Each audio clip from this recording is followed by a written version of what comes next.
बिस्मिल्लाहिर्रहमानिर्रहीम। अस्सलामु अलैकुम। आज का जो हमारा टॉपिक है वो विद होल्डिंग स्टेटमेंट के ऊपर है कि किन किन लोगों ने ये अपनी स्टेटमेंट फ़ाइल करनी है। इंडिविजुअल पर्सन ने, एओपी यानी कि पार्टनरशिप है, कंपनी, कॉर्पोरेट यानी कि कॉर्पोरेट प्राइवेट लिमिटेड कंपनीज हैं, रिटेलर है, डिस्ट्रीब्यूटर है या होलसेलर्स हैं। तो ये किन लोगों ने अपनी स्टेटमेंट फ़ाइल करनी है और इसका क्या क्राइटेरिया है, कौन कौन से लोग इसमें अपना विद होल्डिंग स्टेटमेंट फ़ाइल करेंगे क्वार्टरली। तो आज के टॉपिक में हम ये डिस्कस करने जा रहे हैं, इसको कंप्लीट हम देखेंगे। तो चलें वीडियो स्टार्ट करते हैं। ये एक्सेल की फ़ाइल ओपन कर ली है मैंने। यहाँ पे देखिए सबसे पहले जो हमने हेडिंग लिखी है, who will file with holding statement section 165 IRS।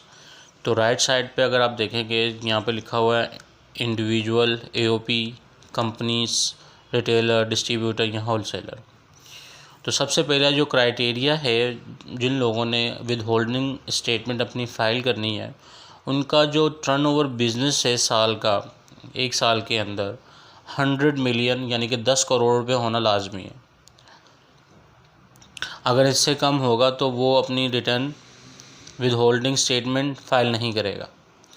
Second ये है कि पिछले 5 सालों में उसका अगर टर्नओवर 100 मिलियन तक आया है या 100 मिलियन से ऊपर हुआ है तो वो बंदा भी अपनी with holding statement section 165 file करेगा। एक चीज़ तो यहाँ क्लियर होगी, अगर इन दोनों पॉइंट्स के अंदर वो बंदा अगर फॉल कर रहा है तो वो विद होल्डिंग स्टेटमेंट जमा करेगा। एक चीज़ यहाँ पे ये क्लियर होगी। सेकंड जो है, अगर आप देखेंगे तो लेफ़्ट साइड पे क्वार्टरली स्टेटमेंट 165, ये देखें हम साल के अंदर हमें 4 क्वार्टर जमा करवाने होते हैं। जुलाई से सितंबर, अक्टूबर से दिसंबर, जनवरी से मार्च, और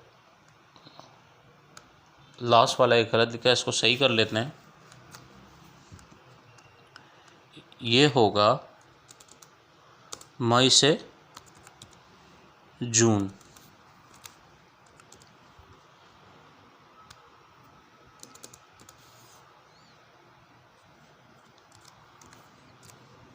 मई से जून।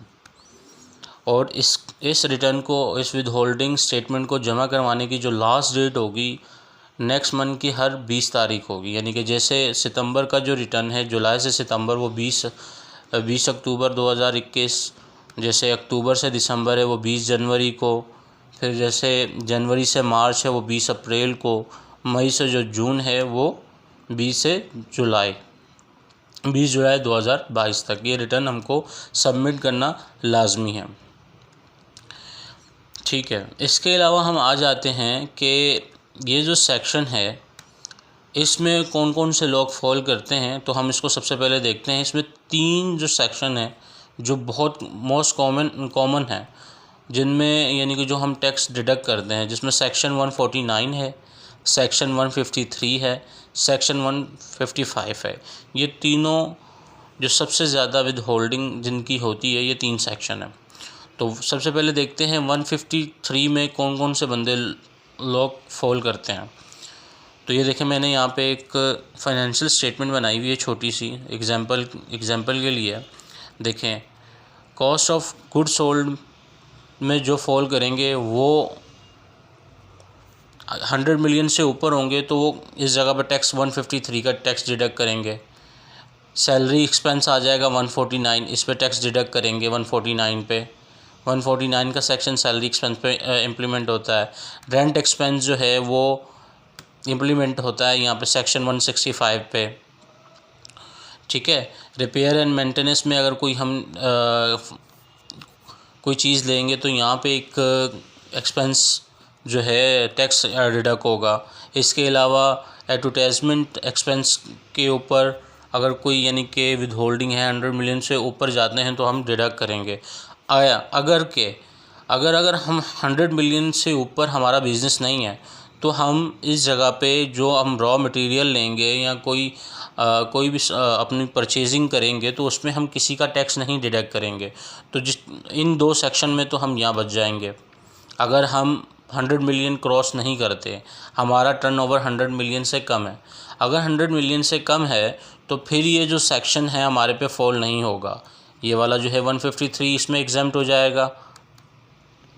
यहाँ पे 1 मिनट आके इसको हाईलाइट कर लेते हैं। ये देखें, एक ये हाईलाइट कर लेते हैं और एक यहाँ पे एक लाइन है उसको भी हाईलाइट कर लेते हैं, एक यहाँ पे है।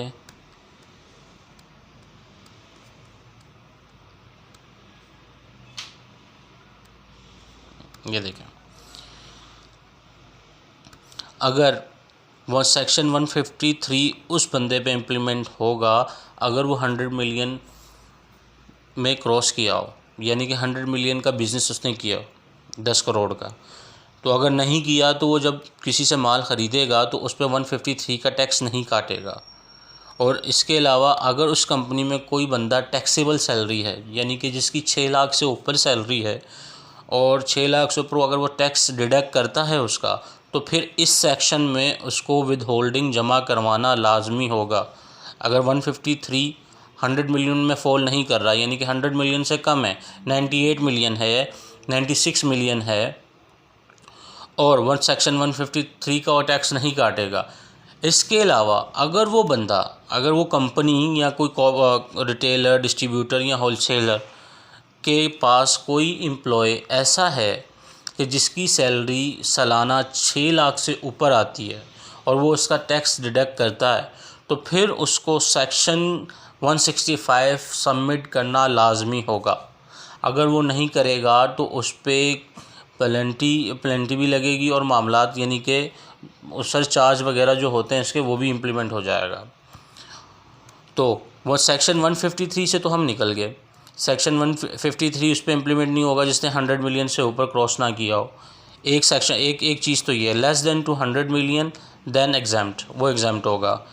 अगर इफ़ यानी कि कोई पर्सन टैक्सेबल ना हो, यानी कि उसके बाद कोई ऐसा बंदा ही नहीं है जिसकी 6 लाख से सालाना 6 लाख तक ही इसकी सैलरी और कोई टैक्सेबल नहीं है, तो ये दोनों सेक्शन उस पर इम्प्लीमेंट नहीं होंगे, वो नहीं करेगा। तो वो अपनी विद होल्डिंग स्टेटमेंट जमा नहीं करवाएगा, यहाँ से वो बच जाएगा, यानी कि विद होल्डिंग स्टेटमेंट उसके लिए इम्प्लीमेंट नहीं होगी। इसके अलावा सेक्शन 165, अगर कोई रेंटल इनकम, अगर कोई वो रेंट की वो देता है या इनकम आती है, पे कर रहा है, रेंट कोई पे कर रहा है और individual AOP other than company है, यानी कि रेंट 3 लाख से अबव है, तो टैक्स उस पर डिडक्ट करेगा। Tax will be deducted 3 million से ऊपर अगर है तो, और सॉरी 3 मिलियन कह रहा हूँ, 3 लाख से, तो उसके ऊपर इम्प्लीमेंट होगा। इस पे भी पूरा सैलरी स्लैब की तरह एक टैक्स है, तो वो इम्प्लीमेंट होगा उसके ऊपर टैक्स कटेगा फिर अगर 3 लाख से ऊपर है तो। अगर इस सेक्शन में भी वो फॉल करता है, यानी कि टैक्स डिडक्ट होता है, तो उसको फिर भी ये रिटर्न सबमिट करनी होगी, विद होल्डिंग स्टेटमेंट की रिटर्न उसको सबमिट करनी होगी। एक चीज़ यहाँ और क्लियर होगी हमें। इसके अलावा हम आ जाते हैं क्वार्टरली इस रिपोर्ट पे, ये अपना इधर आ जाते हैं। इसके अलावा 2 चीज़ें और हैं, अदर विद होल्डिंग, कमीशन और फाइनल इनकम। फाइनल इनकम भी है, ये ज़्यादातर यूज़ नहीं होती, यदि बहुत कम आती है, तो ये भी टैक्सेबल। अगर इसमें भी वो फॉल करता है तो भी उसको रिटर्न सबमिट करवानी होगी, अपनी विद होल्डिंग स्टेटमेंट लाजमी सबमिट करवानी होगी। इन तीनों सेक्शन में अगर वो बच जाता है और यानी कि इम्प्लीमेंट नहीं होते, फिर भी उसको ये अपना विद होल्डिंग स्टेटमेंट नील की रिटर्न फाइल करना ज़रूरी होगा।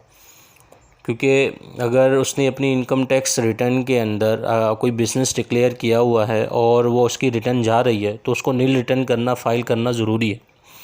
क्योंकि अगर नहीं करेंगे तो साल 1.5 साल बाद इसके ऊपर पेनल्टी आ जाएगी फालतू की। तो इसको इग्नोर करने से बेहतर है कि नील की रिटर्न फाइल कर दें, क्योंकि बाद में डिपार्टमेंट के चक्कर लगाने से बेहतर है कि अभी ही हम इसकी नील की रिटर्न फाइल कर दें तो बेहतर है। इसके अलावा अगर आपसे गलती, यानी कि जब आपने स्टेटमेंट ये फ़ाइल की होगी, विद होल्डिंग स्टेटमेंट किसी ने फ़ाइल की होगी, उसमें कोई गलती हो गई या आपने कोई मिस्टेक कर दी है, तो आपके पास तकरीबन 60 दिन होंगे। 60 दिन के अंदर अंदर आप उसको रिवाइज़ कर सकते हैं सेक्शन को, यानी कि रिवाइज क्वार्टरली रिपोर्ट जो है वो 60 डेज़ के अंदर हम रिवाइज़ कर सकते हैं। इसके अलावा मैं एक चीज़ और आपको क्लियर कर दूं कि कॉस्ट ऑफ गुड्स सोल्ड पे जो भी हम माल परचेज़ करेंगे या ख़रीदेंगे उस पर सेक्शन 153 इम्प्लीमेंट होगा। अगर एक्सपेंसेस पे आते हैं तो सैलरी का जो सेक्शन है इसमें सेक्शन 149 इम्प्लीमेंट होगा, और रेंट एक्सपेंस में जो सेक्शन है वो 155 होगा। बाकी ऑफिस और एडवर्टाइजमेंट में सभी वन सेक्शन 53 के अंदर ही ये फॉल करते हैं ज़्यादातर। अगर इस लेक्चर के मतलब कोई क्वेश्चन है तो आप मुझे कमेंट सेक्शन में पूछ सकते हैं, मैं इंशाल्लाह पूरी कोशिश करूँगा आपको जवाब देने की। अपनी दुआओं में याद रखिएगा। अल्लाह हाफ़िज़।